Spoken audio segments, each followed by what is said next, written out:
નમસ્કાર, આપ જોઈ રહ્યા છો જીએસટીવી ન્યૂઝ અને આપની સાથે હું છું ધ્વની। અત્યારે હાલ એક મહત્વપૂર્ણ સમાચાર સામે આવી રહ્યા છે, તેની પર નજર કરીએ તો મુંબઈમાં મોડી રાત્રે અનેક વિસ્તારમાં વરસાદ જોવા મળી રહ્યો છે। છેલ્લા 2 દિવસથી મુંબઈમાં અનરાધાર વરસાદ પડી રહ્યો છે। નીચાણવાળા વિસ્તારોમાં ફરી એક વખત જળભરાવની સમસ્યા જોવા મળી રહી છે।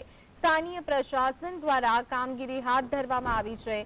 તો અત્યારે હાલ સમગ્ર માયાનગરી મુંબઈ જળમગ્ન જોવા મળી રહી છે। ગઈકાલે પણ 6 કલાકમાં 12 ઇંચ જેટલો વરસાદ વરસી ગયો હતો। 1 વાગ્યાથી લઈ અને 7 વાગ્યા સુધીના સમયગાળા દરમિયાન 12 ઇંચ જેટલો વરસાદ વરસ્યો હતો। ત્યારે અત્યારે હાલ પણ મુંબઈ જળમગ્ન સ્થિતિમાં જોવા મળી રહી છે, કારણ કે ફરી એક વખત વરસાદી માહોલ મુંબઈમાં જામી ગયો છે।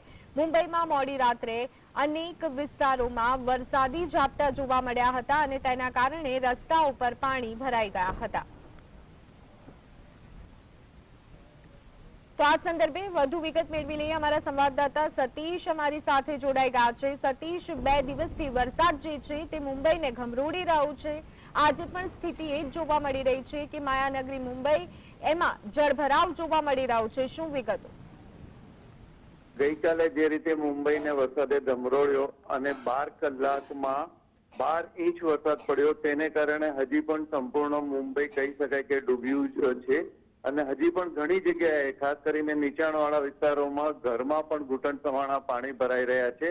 હજી મુંબઈના કેટલાક વિસ્તારોમાં લાઇટનો પુરવઠો નથી અપાયો, તેને કારણે જનજીવન અને લોકોને ભારે હાલાકીનો સામનો કરવો પડ્યો છે। પશ્ચિમ રેલવેમાં હજી બરોબર છે, પરંતુ મધ્ય રેલવે હજી ખોડંગાયેલી છે અને થાણેની આગળ હજી જે થોડો વરસાદી ઝાપટાઓ પડી રહ્યા છે, તેને કારણે ત્યાંની પણ ટ્રેન બંધ જેવી જ કહી શકાય। આજે પણ જે વરસાદની આગાહી કરી છે અને રાજ્ય સરકારે સાવચેતીના પગલા રૂપે તમામ શાળા, કોલેજો અને ઓફિસોમાં રજા જાહેર કરી છે।